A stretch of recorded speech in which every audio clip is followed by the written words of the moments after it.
तो जब मैं कैनवस के सामने बैठती हूँ तो मुझे ऐसे लगता है कि जैसे मैं अपनी हर कहानी कह सकती हूँ, जैसे एक हीरो हूँ। जो आर्ट पीस है ना, उसमें रिलीजन और स्पिरिचुअलिटी का बड़ा हमें नजर आता है। So why is that? I do find my anchor in my रब। तो मुझे बहुत ज़्यादा एक एंकर जो है अपने रब में नजर आता है। हॉर्सेस से क्या अटैचमेंट है आपके? बहुत सारे आर्ट पीसेस जो हॉर्सेस के ऊपर बेस करते हैं। मुझे लगता है कि वो बहुत ज़्यादा पीसफुल होते हैं। आप मेरे घोड़ों को देखें, उनके अंदर कोई आपको ऐसे सख्ती नज़र नहीं आएगी, कोई जंग नज़र नहीं आएगी, बड़े पीसफुल है। और वॉरियर्स भी होते हैं, घोड़ों में दोनों सिफात हैं। मैं फर्नीचर नहीं बनाती बिकॉज मैं लोगों को लग रहा है मैं हाई एंड फर्नीचर में चले गई हूँ। मैं बेसिकली हर तरह का आर्ट करती हूँ। यकीन माने पूरी पेंटिंग बनवा के, अब मैं क्या कहूँ, गैलरी ओनर्स और नीचे साइन करवा लेते थे किसी और आर्टिस्ट का। Welcome to Lollipop. You're watching Niyador Lifestyle. मेरा नाम है वकास अबीब राना। मेरे साथ मौजूद हैं Hasan Naqvi and we have a special guest today. हमारे साथ मौजूद हैं आमना भट्ट। आमना जो हैं वो अपनी गैलरी, उनका स्टूडियो है द आर्ट रूम के नाम से, वो भी रन करती हैं and she is a fabulous painter.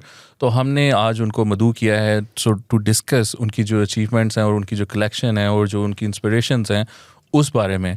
Amna, welcome to the podcast. आपके आने का बहुत शुक्रिया। Thank you so much. आप मुझे ये बताएं सबसे पहले कि ये जो आपका रिलेशनशिप है अपनी सिस्टर के साथ, वो एक अलग डायमेंशन है। आप यूर एन इंडिविजुअल पर्सन और आपकी इतनी आर्टिस्टिक अचीवमेंट्स हैं और मैंने आपकी कलेक्शन देखी, वो इतनी खूबसूरत है, वो एक पूरी मुख्तलिफ दुनिया है। तो इट सीम्स के बहुत से डिफरेंट डायमेंशंस हैं घर में भी। She is into politics, you are into art. तो ये किस तरह का रिलेशनशिप आपको नहीं पता उनको बता दें कि हिना की छोटी बहन है। किसको नहीं पता? मेरे सामने आए। नहीं, एक्चुअली मैं और हिना काफ़ी अलाइक हैं। We are very similar and she is one, मेरी बेस्ट फ्रेंड भी है, मेरी बहन तो है ही। मैं उसको अपनी सोलमेट भी कहती हूँ। वो हमारा करियर चॉइसेस बहुत डिफरेंट हैं and she is very political, I am very apolitical. I think all artist are. और ये नहीं कि मैं किसी भी पार्टी का सपोर्ट नहीं करती, बट मैं किसी की भी प्रो नहीं हूँ। एंड आई थिंक जो भी मुल्क के लिए बेहतरी लाएगा, आई एम 100% मैं उसी को सपोर्ट करूँगी। सो बाकी है कि एज अ सिस्टर हम लोग बहुत अलाइक हैं। हमारी similarities, we both are foodies, we both are हमारे लिए दीन का एक होना बहुत इम्पॉर्टेंट है। घर में हम अपने पेरेंट्स के साथ दोनों बहुत क्लोज हैं एंड यूजली हम दोनों काम के बाद हैंग आउट भी इकट्ठे कर रहे होते हैं। But if you see our career choices, we are very different. अच्छा, तो आमना, ये आपके जो आर्ट है, इट्स मतलब मैंने जो आपके आर्ट पीसेस देखे हैं वो इतने कमाल हैं, इतने मज़ेदार हैं, बट उसमें थोड़ी सी नॉइज़ है। मतलब उसमें एक जो होता है ना, एक्सप्रेशन बहुत है, मतलब दे आर वेरी एक्सप्रेसिव। तो ये जो आपकी मोटिवेशन है, जो इंस्पिरेशन है इनके पीछे, थोड़ा सा वो बताएं कि वो कहाँ से आती है और क्या उसकी थॉट प्रोसेस क्या होता है? अच्छा, क्या होता है कि मुझे लगता है कि आर्ट ऐसा ही है जैसे आप कोई चीज़ देखते हैं, जो बंदा खुद होता है ना उसको वैसे ही परसीव करता है। मसलन कुछ लोग आते हैं, जैसे आपने कहा, they say it's very chaotic, it has a lot of noise, but then some people come and say कि इसके अंदर कोई ओशन है, कोई हार्मनी है। सो आर्ट बेसिकली वही होता है कि आप उसको खुद कैसे परसीव करते हैं, आपकी अपनी परसेप्शन है आर्ट। एंड मेरे काम के अंदर थोड़ा सा फ़र्क इसलिए भी है कि मुझे लगता है कि मैं I am a very emotional person and I think all artist are for that matter, but I am extremely emotional and I paint with all my emotions. I am greatly inspired by love and by दीन।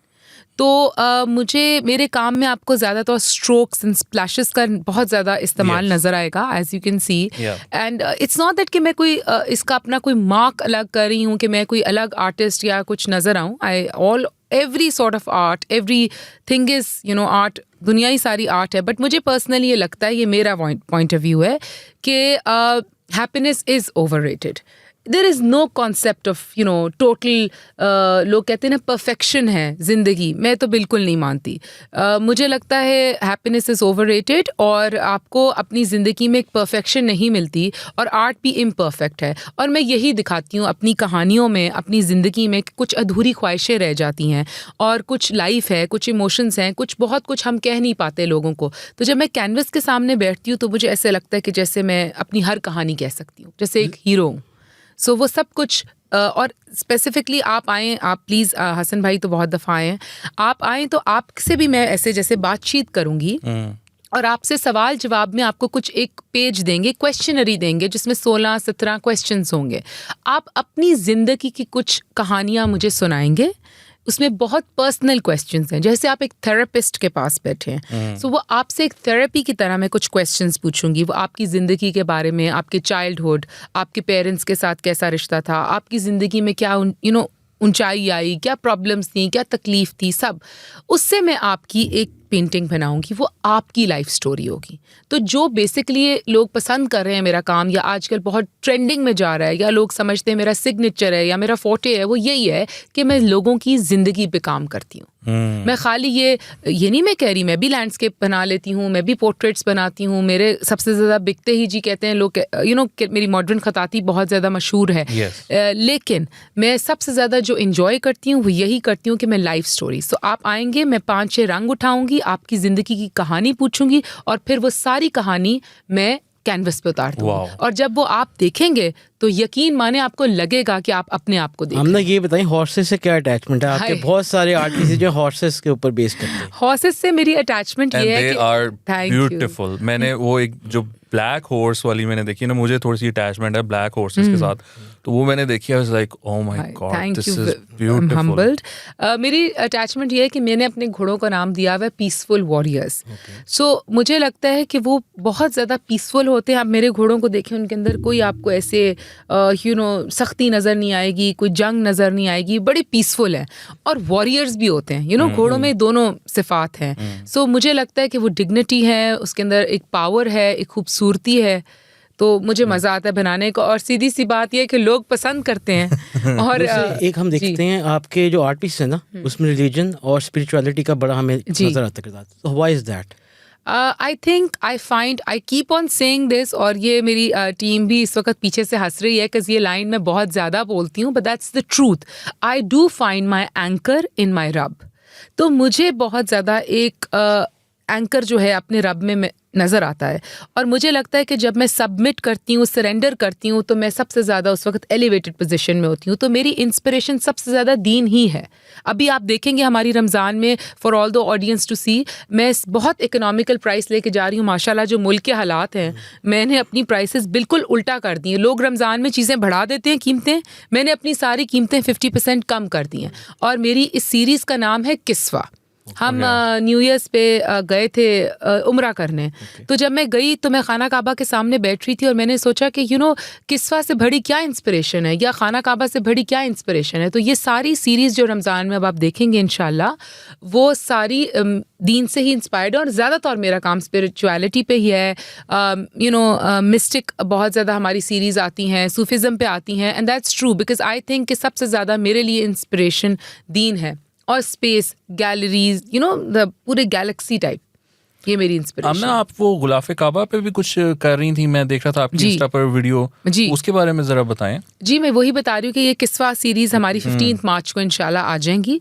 अभी हमारी art पाटू art furniture मेरा launch हुआ है, वो मैं आपको बताती हूँ। लेकिन 15 मार्च को हमारी रमज़ान कलेक्शन आएगी, जो सिर्फ खाना काबा का जो कपड़ा होता है, गुलाफ काबा किस्वा, उसके ऊपर हमने बनाई है। एंड उसके ऊपर हमने अल्लाह की रहमत, अल्लाह की आफियत, उसकी सारी खूबसूरती उसी के अंदर है। और वो बड़ी एक इकोनॉमिकल प्राइस में है, और हैं भी बड़ी बेसिक। तो I think a lot of people, आप मुझे इतने लोग पसंद करें, अभी मैंने लगाई भी नहीं है, तो लोग मुझे कह रहे हैं कि ये तो बड़ा आपने खूबसूरत काम किया कि आपने डायरेक्टली सिर्फ काबे का कपड़े पे ही काम कर दिया। जी, फर्नीचर की डिजाइनिंग मैंने आपकी देखी, वो अच्छे काफ़ी यूनिक डिज़ाइन थे।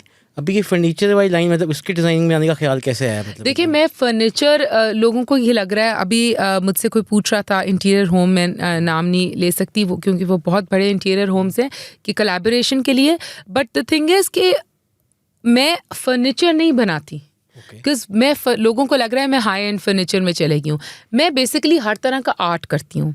जैसे मसलन पेंटिंग्स भी हैं, मेरी टीम में से लोग हैं जो स्कल्पचर्स करते हैं, मैं नहीं करती, मैं स्कल्पचर आर्टिस्ट नहीं हूँ। इसी तरीके से हमने इंटीरियर्स भी शुरू कर दिया। हमने हर तरह से, अब हमें मैसेजेस आते हैं कि फ़ैशन कोलैबोरेशन के लिए करें, डिफरेंट ब्रांड्स आती हैं मेरे पास कि फ़ैशन कोलैबोरेशन करें, कपड़ों पे भी काम करें। तो मुझे पर्सनली लगता है कि मैंने फ़र्नीचर जो है, जो आप फर्नीचर का पूछ रहे हैं, आर्ट फर्नीचर है, यानी कि आपकी ये चेयर्स हैं, आप मुझे देते हैं, आप मुझे कहते हैं कि ये मेरी प्राइस है, ये मेरा काम है, मुझे कुछ अपने लिए कमीशन कर दो, कुछ कस्टमाइज कर दो, तो मैं कुछ ऐसा करती हूँ. I paint on furniture. I am not producing furniture.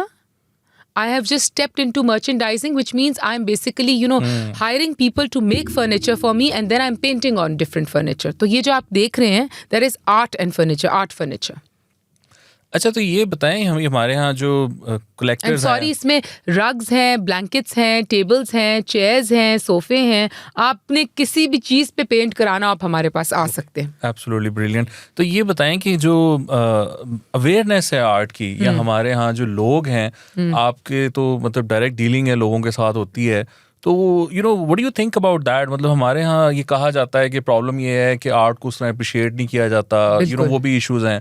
तो इस तरह के आपने क्या इश्यूज इस इंडस्ट्री में फेस किए हैं? जी, मुझे लग रहा है कि आहिस्ता आहिस्ता लोगों में बहुत सारी अवेयरनेस आ रही है आर्ट की, लेकिन बिल्कुल अभी उस तरह से नहीं है ऑडियंस हमारे पास.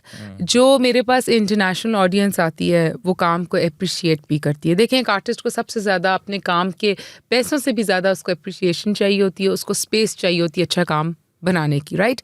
लेकिन मेरे पास जो पाकिस्तान में ऑडियंस आती है वो ज़्यादातर तनकीद, और स्पेशली अगर कोई मेरे सीनियर्स हैं तो वो भी कोई ख़ास सपोर्टिव नहीं है, बिकॉज मैं किसी भी इंस्टीट्यूशन से नहीं जुड़ी हुई. अल्हम्दुलिल्लाह मैं सेल्फ टॉट आर्टिस्ट हूँ. मैंने बिल्कुल किसी को भी क्रेडिट नहीं देती मैं कि भाई मैं इस इंस्टीट्यूट से मुझे मिल गया या इस इंस्टीट्यूट से मुझे मिल गया. नो.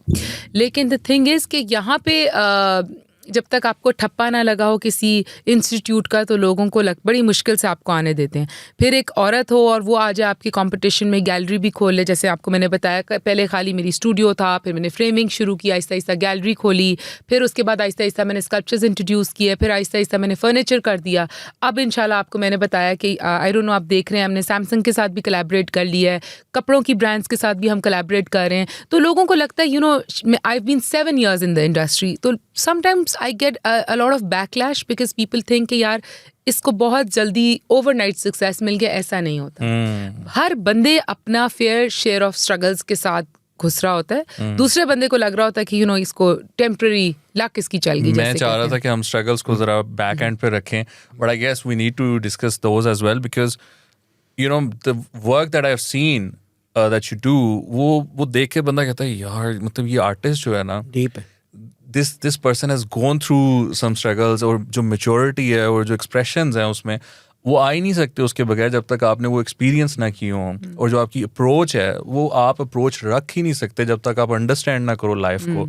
तो लाइफ जो है वो कैसी रही है, हमें थोड़ा सा उसका बैकग्राउंड बताएं. Why did you and how did you decide कि आपने इस तरफ आना है? You didn't have that formal education, मतलब आप किसी इंस्टीट्यूट के साथ नहीं थे. सो ये जो फैसला था थोड़ा सा उसका बैकग्राउंड बताएं और फिर किस तरह इस तरफ आप आई. अच्छा, बात यह है कि आई अल्हम्दुलिल्लाह आई वाज ब्लेस्ड बॉर्न कि हम एक बड़ी अच्छी background, settled background, I coming from a very good educated ख़ानदानी फैमिली. और उसके बाद काम के लिहाज से तो मुझे पता था कि अपने अब्बू को देख के कि भाई अपना नाम बनाना है, अपना नाम खुद बनाना है. So my father was the one who initiated me कि आप अपना नाम खुद बनाओ, अपना नाम मेरे से अलग बनाओ, अपना नाम फैमिली से अलग बनाओ.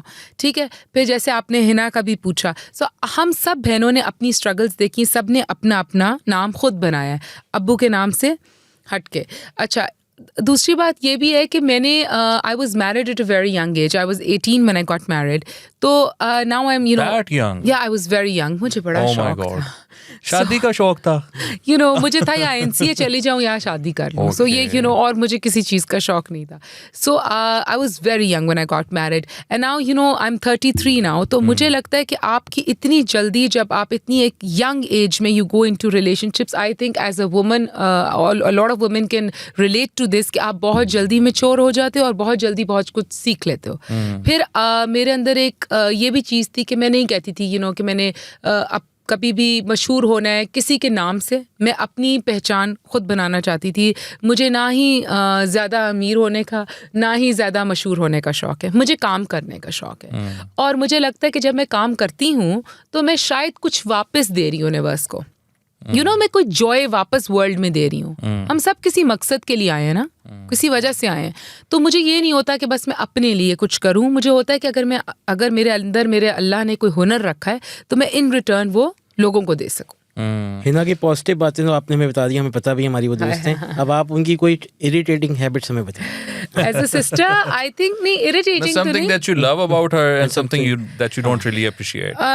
What I love about her is she's very very genuine, बड़ी raw है, जो है वो दिल से है, उसके अंदर कोई मुनाफिकत नहीं है, you know। और इसीलिए बेचारी वो, उसका नाम ही मैंने ट्रोलिंग क्वीन रखा हुआ है, क्योंकि मेरी बहन बेचारी इतनी जल्दी ट्रोल हो जाती है, बिकॉज वो इतनी मासूमियत में मतलब बोंगियाँ ही मार देती है जो नहीं मारनी चाहिए।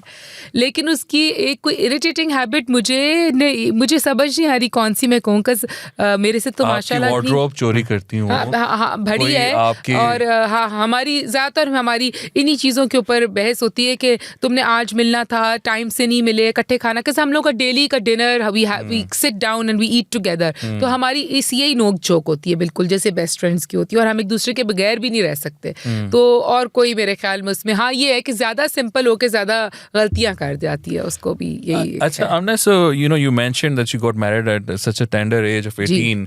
तो आई थिंक ये भी हमारे यहाँ एक बहस रहती है कि जी लड़की की किस उम्र में शादी होनी चाहिए। अब एक लड़की जो है, now that you have said that you wanted to get married, मैं यही तो कह रही हूँ, मेरे अब्बू मुझे कहते थे ना, you know I was the youngest with 3 sisters and I was the youngest। माशाल्लाह हिना सना मुझसे 7 years बड़ी थी, तो मैं बड़ी लाडली, और मेरे अब्बू तो चाहते थे you know कि तुम अभी रह जाओ, you are पढ़ लो। revealing too many numbers about age।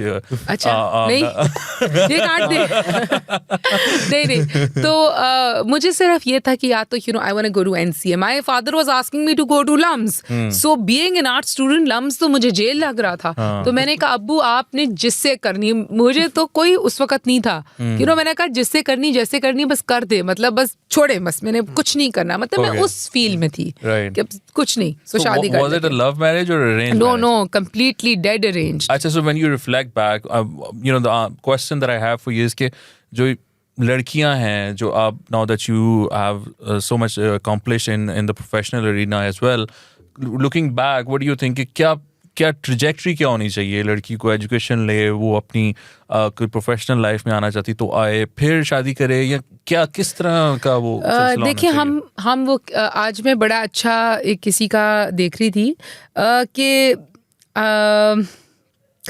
आप you know अल्लाह ताला की एक बात उसने देखी कि अगर आप अपनी मर्जी चाहते हो और फिर अल्लाह की मर्जी चाहते हो तो होता वही है जो आप अल्लाह की मर्जी होती है, यू नो। तो लेकिन अगर आप अल्लाह की मर्जी चाहोगे तो अल्लाह कहता है मैं वो भी तुम्हें दे दूंगा जो तुम्हारी चाहत है, इब्ने आदम। पर अगर तुम अपनी चाहत रखोगे तो मैं वो भी तुम्हें नहीं दूंगा जो तुम्हारी चाहत है। सो यू नो मुझे पर्सनली ये लगता है कि आप कुछ प्लान करें, होता कुछ और है। प्लान मैंने भी बहुत कुछ किया था, हुआ कुछ भी नहीं। सो मुझे लगता है कि आप अपनी एक फेयर शेयर ऑफ स्ट्रगल से सीखते हैं and no one's life is smooth. But मुझे लगता है कि यू नो ये अप्स एंड डाउन्स चाहे आपके रिलेशनशिप के हों, चाहे आपकी शादी के हों, इससे आपको मुझे बहुत सीख मिली। फिर मेरा एक बहुत ही सपोर्टिव फादर थे और मुझे लगता है कि अगर आपकी ज़िंदगी में हिना बहुत सपोर्टिव है, उसने मुझे बहुत मदद की वेयर आई एम। और खाली ये नहीं कि कोई मुझे सोशल मीडिया में मदद की है, एज ए इमोशनल रॉक रही है। फिर इसी तरीके से आई हैव मेरे 2 बच्चे हैं बट मेरा बेटा भी बड़ा मेरा एक रॉक है। He just is gonna be 13 now. But मुझे लगता है कि लाइफ के अंदर आपके पास ऐसे दोस्त होने चाहिए, ऐसे बेस्ट फ्रेंड होने चाहिए, ऐसे कंपेनियन होने चाहिए जो आपका साथ दें। तो अगर ज़िंदगी के अंदर मुझे कभी लगा भी है कि मैं हिल रही हूँ या मेरी ज़िंदगी में कोई प्रॉब्लम्स है या डाउनफॉल हो रही है, तो मेरे पास ऐसे कंपेनियंस थे जिन्होंने मुझे कहा है और मुझे खड़ा किया है बार बार। तो दैट्स ऑल्सो वेरी इंपॉर्टेंट। और मुझे नहीं लगता कि ज़रूरी है कि कोई एजुकेशन इज़ वेरी इंपॉर्टेंट। अगर मैं अपनी ज़िंदगी रिवाइंड करूँ तो मुझे लगता है कि मैं वो बचपने वाली सोच ना रखती कि भाई मुझे अभी फारिग कर दें, अगर लम्स नहीं जाना तो शादी कर लूँ। मैं अपनी पढ़ाई ज़रूर मुकम्मल करती और अभी तक मैं सीख रही हूँ। मुझे नहीं लगता मुझे कुछ भी आता है। और मैंने बहुत से आर्टिस्ट जो माशाल्लाह हमारे सीनियर्स हैं उनसे मेंटोरशिप ली है। ऐसी बात नहीं है कि मैंने कुछ भी नहीं किया तो मुझे इतना काम आ गया। मैंने 8-10 साल प्राइवेटली पढ़ा है एक स्टोर रूम में। इसीलिए तो मेरी ब्रांड का नाम है आमना बट दी आर्ट रूम। तो बेसिकली जितना अभी ये कमरा है इतना ही मेरे पास एक कमरा था, एक पेंट्री थी छोटी सी जिसके अंदर मैंने काम सीखा। 7-8 साल मैंने अपने एक सीनियर टीचर से पढ़ा, फिर 2-3 साल किसी और से पढ़ा। वो सारे NCA के ग्रेजुएट्स थे, फ्री होके मुझे पढ़ाने आ जाते थे। फिर आहिस्ता मैंने अपना, हमारा एक पुराना घर था जिसको मैंने, हिना की पहले वो बुटीक थी, basically it was a fashion house, Tina by Hina Bhatt. और आप सोचिए मैं उसमें एम्प्लॉय थी, मतलब ओनर नहीं थी, मैं काम करती थी हिना के लिए। तो वो एक फैशन हाउस था। तो जब मैंने इस सारी सिचुएशन से गुजर रही थी तो मैंने अपने अब्बू को कहा कि मैं काम करना चाहती हूँ। तो उन्होंने मुझे ही वांटेड टू टेस्ट मी कि ये इतनी सीरियस भी है। तो उन्होंने कहा अच्छा ये बुटीक खाली, बिकॉज हिना पॉलिटिक्स में स्टेप इन कर गई हुई थी, उसके पास टाइम ही नहीं था कुछ फैशन को देखने का। तो वो घर जो था वो खाली था जहाँ मेरा स्टूडियो है। तो जब मैं वहाँ गई तो I was alone, I had no one with me, ठीक है। तो उस वक़्त मैंने वो, मुझे अभी भी याद है कि सारे सोफ़े पीछे किए, वहाँ अड्डे वाले बैठते थे, सारे दर्जी वगैरह बैठते थे, वो सारा कुछ पीछे किया। ये जी अराउंड 5-6 years बैक। फिर उसको मैंने आहिस्ता आहिस्ता एक गैलरी की शक्ल दी। सबसे पहले मैंने वहाँ पे कमरा सेट किया, मैंने अपने लिए चीज़ें खरीदी, मैंने एक अपने लिए टीचर्स खरीदे, अपने लिए टीचर्स हायर किए। एंड उसके बाद आहिस्ता आहिस्ता फिर मैंने ऑब्वियसली अपनी टीम रखी, जो मेरी बहुत ही अच्छी अमेजिंग टीम है। Now I have my own carpenters, अपने फ्रेमर्स हैं, अपने हमारे मीडिया हेड्स हैं जो हमारा सारा सोशल मीडिया भी चलाते हैं, फोटोग्राफर्स हैं। सो वो सारा आहिस्ता आहिस्ता किया। बट उससे पहले फिर मेरे पास बहुत सारे ऐसे आर्टिस्ट हैं जिनको रिकग्नाइजेशन मिली ही नहीं थी। उनको लोग 4-4 हज़ार रुपये में पूरी पेंटिंग बनवाते थे। यकीन माने पूरी पेंटिंग बनवा के, अब मैं क्या कहूँ, गैलरी ओनर्स, और नीचे साइन करवा लेते थे किसी और आर्टिस्ट का। और ये बहुत ही गलत बात है, बहुत गलत बात। ये मतलब बिल्कुल ही गलत बात है। आप सोचें कि आप सात के इंसाफ की पेंटिंग बनवा रहे हैं, मैंने एक एग्जांपल दी है, और सात के इंसाफ की आप कॉपी बनवा रहे हैं। पहली बात तो यही गलत है, कॉपी आर्ट अगेंस्ट हूँ मैं इसके, बिल्कुल गलत है। और उसके बाद उससे नीचे उसका साइन करवा रहे हैं, और फिर लोगों को आप झूठ बोल रहे हैं। आप 10,000 की चीज़ लोगों को, मतलब जितना भी सोच लें, मिनिमम भी वो बेचते होंगे तो कितने का बेचते होंगे? आप सोचे 7 के, किसी भी आर्टिस्ट का आप सोच लें। गुलजी की कॉपी अभी मुझे कोई रिसेंटली बता रहा था, किसी 10,000 की बनवा के तो 10 लाख की बेच दी है। तो लोगों को बेवकूफ़ बनाया जा रहा था। मैं एटलीस्ट अपने स्टूडियो के अंदर ये ऑथेंटिसिटी देती हूँ कि कोई भी कॉपी आर्ट नहीं है। और ऐसे आर्टिस्ट जिनको कोई इज्जत नहीं मिल रही थी, जो कितने सालों से ऐसे जगहों पे रोल रहे थे और क्या काम करते हैं, वो सड़कों पे बैठ के काम कर रहे थे, मैंने उन सबको अपने पास अब एम्प्लॉय कर लिया। तो बेसिकली मेरे पास एक खाली मैं नहीं काम करी। ये भी गलत होता है कि हर को जी आप सुपर वुमेन, और सारी 1,000 पेंटिंग्स मेरे पास पड़ी, वो सारी मैंने नहीं बनाई। मेरे पास स्कल्पचर्स पड़े, वो मैं खुद वैसे ही नहीं, मैं स्कल्पचर आर्टिस्ट ही नहीं हूँ। फर्नीचर सारा मैं खुद, हर चीज़ बंदा कहते, यहाँ पे कहते हैं सारा कुछ हम ही कर रहे हैं, वर्क डेलीगेशन का कोई कॉन्सेप्ट ही नहीं देते। तो नहीं जी, मैं बिल्कुल नहीं करी। मेरे पास एक बहुत अमेजिंग टीम है, मेरे पास बहुत अच्छे आर्टिस्ट हैं, और मैंने ये बड़ा ओपनली कहा हुआ है, और मैं बार बार कहती हूँ कि जिनके पास प्लेटफॉर्म नहीं है, जिनके पास इतने पैसे नहीं है, वो मोस्ट वेलकम आए, इंटर्नशिप करें, अपना काम मेरी गैलरी में रख सकते हैं। मैं कमीशन भी चार्ज नहीं करती उन लोगों से जो अफोर्ड नहीं कर सकते। और जो अभी भी मेरी टीम का हिस्सा हैं, जिनको मैंने अपनी पेरोल पे रखा हुआ है, वो आर्टिस्ट हैं जिनको हज़ारों में भी तनख्वाह नहीं मिल रही थी। अब माशाल्लाह उनकी बहुत अच्छी पेरोल है, and they are very very happy. That's brilliant. ये तो देखें, यही चीज़ जो है ना, मैं डिस्कस करना चाह रहा था कि हमारी जो इंडस्ट्री है, वैसे ही आर्ट की उस तरह की अप्रिसिएशन नहीं है, मार्केट नहीं है, हमारा सोसाइटी नहीं है उस तरह की। सो वो एक बहुत बड़ा इशू है। देन आप जैसे जब आर्टिस्ट आगे आते हैं, जिनकी एक वॉइस है, जिनकी एक प्रेजेंस है, जिन्होंने अचीव किया है, अपनी स्ट्रगल है, और वो नज़र भी आती है ना, उस आपकी जो पेंटिंग्स हैं उसमें वो चीज़ नज़र भी आती है। तो then it becomes bit of a responsibility कि आप जो बाकी आपके इर्द गिर्द लोग हैं उनके लिए एक ऐसा प्लेटफॉर्म बनाया जाए, कुछ सिस्टमेटिक एक मामला हो ना। सो दैट्स ब्रिलियंट कि आपका स्टूडियो जो है, आपकी जो गैलरी है, वो इस तरह का सिलसिला करती है। Open to all. मैं सबको कहती हूँ आप आएँ, आप देखिए। और it's not that it's me, मुझे लगता है कि पाकिस्तानी एक अनफॉर्चुनेटली हम बहुत आप क्रैब मेंटालिटी समझते हैं कि कोई ऊपर चढ़ रहा है ना तो खुद नहीं ऊपर चढ़ते, उसको भी नीचे उतार सो ये सोच गलत है। फॉर इंस्टेंस लोग मुझे कहते हैं, मेरा टिकटॉक बहुत ज़्यादा पॉपुलर होता है, तो लोग मुझे कहते हैं कि आप भाई ये तो अमीर ज़ादी, इसने तो ऐसे ही कमा लिए पैसे। भाई आप कैसे कह सकते हो? आपने देखा है, मैंने तो अपने बाप से 1 रुपया नहीं लिया, मैंने कभी किसी से पैसे नहीं लिए कि आप मेरी हेल्प करें। मुझे भी कहा जा सकता था कि मैं अपने अब्बू के बिज़नेस में चली जाऊँ। मुझे लोग ट्रोल कर देते कि मैं हिना की बहन हूँ।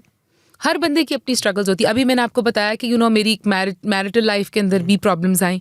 फिर उसके बाद मैंने आपको ये भी बताया कि मैं किसी इंस्टीट्यूट के ऊपर से नहीं पड़ी हुई, तो मेरी अपनी स्ट्रगल्स नहीं है। मैंने खुद अपना आप यहाँ खड़ा किया और बगैर किसी के भी हेल्प के, किसी के भी सपोर्ट के, सिर्फ मैंने और मेरी टीम का मुझे सपोर्ट था, जहाँ हम अल्हम्दुलिल्लाह आज पहुँचे हैं। और मैं बड़ी प्राउड हूँ कि चाहे नेगेटिवली लोग कहें या पॉजिटिवली लोग कहें, अल्हम्दुलिल्लाह लोग बात करें, मुझे खुशी है मैं अच्छा काम करी, और मुझे कोई फ़र्क नहीं पड़ता कि कोई मेरे बारे में क्या कह रहा है। मुझे सिर्फ ये फ़र्क पड़ता है कि मैं दुनिया को अच्छा काम दे पा रही हूँ, और अगर नहीं दे पा रही तो फिर मुझे सीखने की ज़रूरत है। तो अब ना आर्टिस्ट के लिए ये बताएं कि सबसे ज़्यादा इम्पोर्टेंट क्या होता है? आप एक फील्ड में, एक सर्टन फील्ड में हैं, वो परफॉर्मिंग आर्ट्स के मुख्तलिफ हैं, आप पेंटिंग में हैं, आपका यू आर पेंटर, आपके ये डायमेंशंस थोड़ी सी डिफरेंट हैं।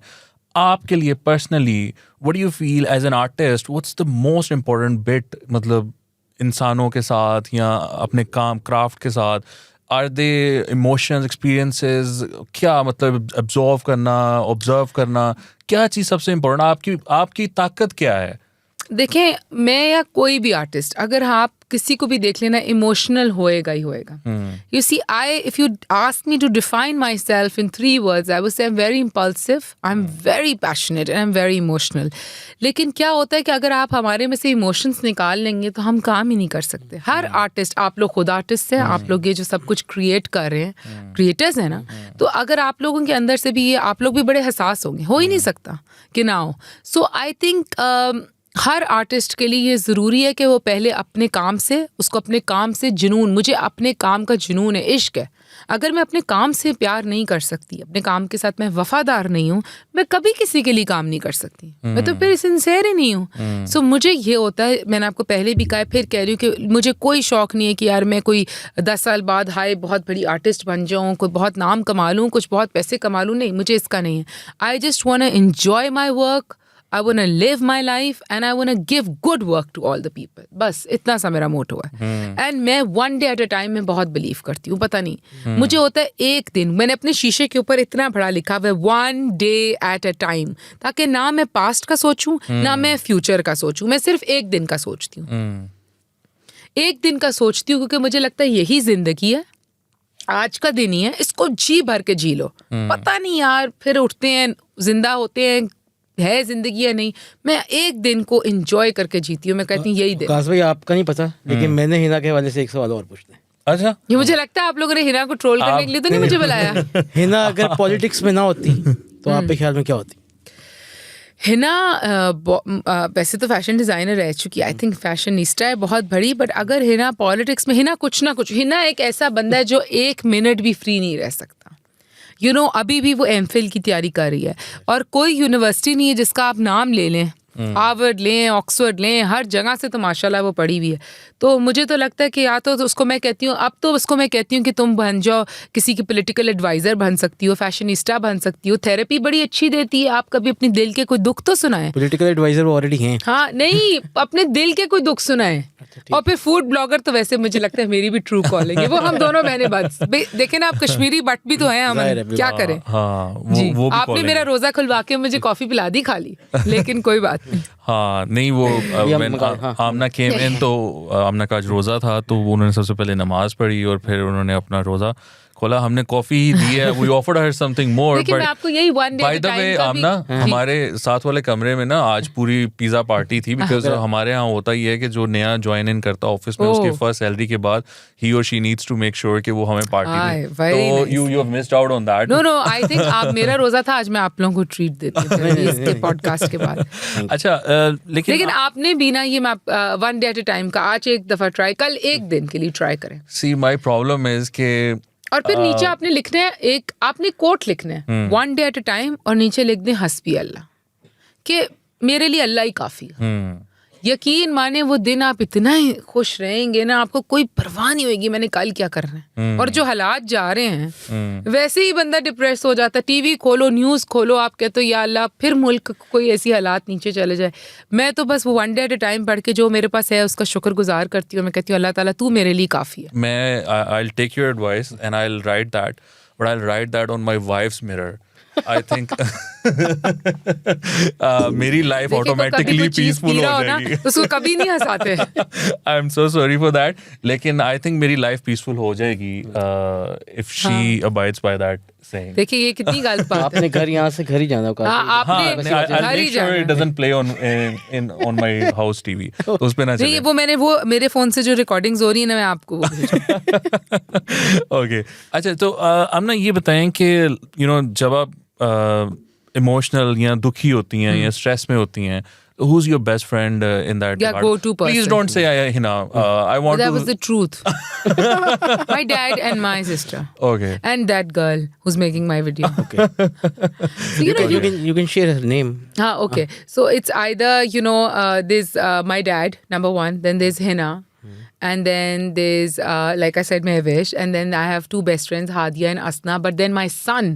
And फिर मेरा कोई companion है, मैं नाम नहीं ले सकती उनका, वो भी हो सकते हैं, कोई भी हो सकते हैं। Okay. Well, लेकिन अल्लाह है सबसे ज्यादा जिससे सुकून मिलता है और जिससे दिल की कोई भी बात कर लो, यार आपको जज ही नहीं करता, आपको अनकंडीशनल प्यार दे रहा है, आपसे वादा कर रहा है तुम कुछ भी कर लो, हाँ मैं तुम्हें फिर भी दूंगा।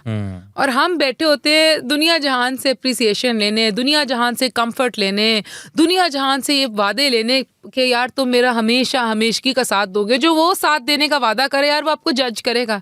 अभी लोग मुझे कहते हैं इतनी 5 वक्त की नमाजी हैं, तहज्जुद नहीं छोड़ती, तो हराम काम करती हैं, आप बुत बनाती हैं, ये तो आपकी कमाई हराम है। भाई तुम लोगों को क्या पता कि मैं वो बुत बना भी रही हूँ या नहीं बना रही, शायद मैं तो सिर्फ कुछ और कर रही हूँ, हाँ मेरी टीम कर रही है, या वो मेरे और मेरे रब का मामला भी तुम लोगों ने मेरी कब्र में जाना है। ट्रू। तो I am not on that note, ये बताएं कि as an artist and as a person who's very emotional, ये बताएं कि what's your stance about love? प्यार क्या है? ये अंदर से ना ये वो है, मैं ये यूं अंदर से मेरी चीजें निकलवाने की कोशिश कर रहे हैं। So funny thing is कि back in the day I went and interviewed Jugan. तो जुगन को मैं ना जुगन के साथ पहले काफ़ी बातचीत होती थी, चाय जब मैंने इंटरव्यू किया तो मैंने जुगन से कुछ सवाल पूछे, हालांकि मेरा मूड नहीं था जुगन को इमोशनल या उस तरह जाने। तो उसने कहा Waqas I am not gonna go down that lane, तुम फिक्र ना करो, तो आप भी ना जाएं, but I just want to understand कि आपका इसके बारे में स्टांस क्या है, because you seem like a person who's very into life, you understand life, so I just want to know कि आपका उस पर क्या पर्सपेक्टिव क्या है। मेरे जैसा बंदा जब प्यार करता है ना तो दिल जान से करने वाला है। तो मेरे से प्यार के बारे में पूछेंगे तो मैं तो कोई पुट्ठा ही जवाब दूंगी। आप पुट्ठा जवाब दें। बट आई थिंक सब मिल जाए जिंदगी में तो तमन्ना किसकी करोगे, कुछ अधूरी ख्वाहिशें ही जीने का मजा दे। क्या कहने, वाह बहुत। सो कुछ अधूरी ख्वाहिशें हैं जिनके लिए जी रहे हैं, कोई बात नहीं, सब कुछ नहीं मिल जाता। अच्छा, ये कामयाब प्यार ज्यादा अच्छा होता है, ये नाकामयाब प्यार ज्यादा अच्छा? दोनों ही नहीं, मुझे लगता है बाद में दोनों ही नहीं चलते। मुझे क्या, मेरे इतना एक्सपीरियंस नहीं लग रहा होगा, नहीं, लेकिन I think love is beautiful and I think मुझे लगता है कि अगर आप you are in love and you have somebody who loves you and you love him back, तो आपके पास एक ऐसा कोई कंपेनियन होता है या आपके पास कोई ऐसा इंसान होता है जो आपको इतना कंफर्ट देता है, जो बंदा आपको हमेशा पॉजिटिव या ऊपर की तरफ देखना चाहेगा ना, दैट इज लव। जो कुछ लोग होते हैं ना आपको नीचे की तरफ ड्रेन करे, आपको ऐसे कितने लोग, आप लोगों का माशाल्लाह काम ऐसे, कुछ लोग होते हैं आपके स्टूडियो में वॉक इन करते हैं आपकी भी एनर्जी ले लेते होंगे, और कुछ होता है जो they bless you with positive energy. So I think for me it's not necessary कि ये कोई love means a man or a woman. It can be of a friend, it can be of a sibling, it can be of your work, but anything that uplifts you is love for me. बाकी मैंने आपको अधूरी ख्वाहिशों का जवाब दे दिया। So I come back to what you said कि life जो है it's full of imperfections, और जो जिंदगी का जो मामलात हैं उसमें इंसान को इतना नहीं करना चाहिए कि हर चीज़ ठीक ठाक हो, होता ही कुछ नहीं। आप मुझे बताएं, एक चीज बताएं जो, but I want to know कि ये जो आप इस मुकाम तक पहुंची हैं जहां पर आपने ये डिडक्ट किया कि ये इस तरह है, उसका क्या रीज़न है? How did you figure out कि this is how it is? मुझे लगता है कि मैंने रिसेंटली कुछ अरसा पहले बहुत क्लोज परफेक्शन देखी अपनी ज़िंदगी के हर मामलात में। मुझे लगा था यार ये तो मेरी सब ख्वाहिशें जैसे पूरी होते नज़र आई थी मुझे। And then a teacher of mine told me that अगर आपको ऐसा लगे ना कि आपकी ज़िंदगी परफेक्ट हो रही है हर हालात से, it can be emotionally, mentally, physically, financially, anything, right? अगर आपको लगता है कि आपकी ज़िंदगी परफेक्ट हो रही है, इसका मतलब है आप किसी आजमाइश में वो चीज़ जाने लगी. And that happened with me. Okay. So I saw perfection very closely and then मुझे ऐसे स्नैप हुआ and then it all went away. And then I had to stand back again. तो मुझे तब फील हुआ कि और फिर मुझे यकीन से कह सकती हूँ मैं कि आप लोग दोनों बता दें कि क्या आपकी लाइफ में टोटल परफेक्शन है. कोई ना कोई कमी नहीं, हो. of course not. क्योंकि हमसे वादा ही नहीं किया गया. आप फिर कहेंगे मैं हर चीज़ में ये घुसा देती हूँ बात. हमसे वादा किया गया है परफेक्शन का हेयर आफ्टर में. इस दुनिया में अल्लाह का वादा ही नहीं है तुम्हें हर चीज़ परफेक्ट मिलेगी. आप मुझे बताएं किसी की ज़िंदगी देख लें, लगता बड़ा है. अच्छा, ये एक सोशल मीडिया का फ़ायदा है कि आप लगता हो इसकी ज़िंदगी परफेक्ट होएगी क्या, मतलब जो नीचे हमें मेरे माशाल्लाह कमेंट्स पढ़ें, मैं कभी वैसे पढ़ती नहीं हूँ, कभी ये हंसते हैं, खोल के देख लें, मुझे हंसी आती है. कहती हूँ क्या कमेंट, कहती यार इसकी ज़िंदगी में तो कोई प्रॉब्लम नहीं हो सकती, ये तो बड़ी सही लग रही है. हर बंदे की लाइफ में प्रॉब्लम है और हो ही नहीं सकता. Life is imperfect. There is no concept of total happiness, there is no concept of perfection. And मैं इसीलिए अपने आर्ट को भी इम्परफेक्ट रखती हूँ, इनकम्प्लीट रखती हूँ क्योंकि मुझे लगता है कि मेरा आर्ट बहुत ज़्यादा लाइफ असल ज़िंदगी से इंस्पायर्ड है. मैं लोगों को ये नहीं कहती कि मैं आर्ट को इतना परफेक्ट कर दूं कि मैं आपको सारी ख्वाहिशें जो ज़िंदगी में वो किताबों में नहीं होती, झूठ, वही किताबी बातें समझ के ज़िंदगियाँ आधी ख़राब कर ली हैं. तो मैं तो भाई अपने आर्ट में भी इम्परफेक्शन दिखाती हूँ और मैं कहती हूँ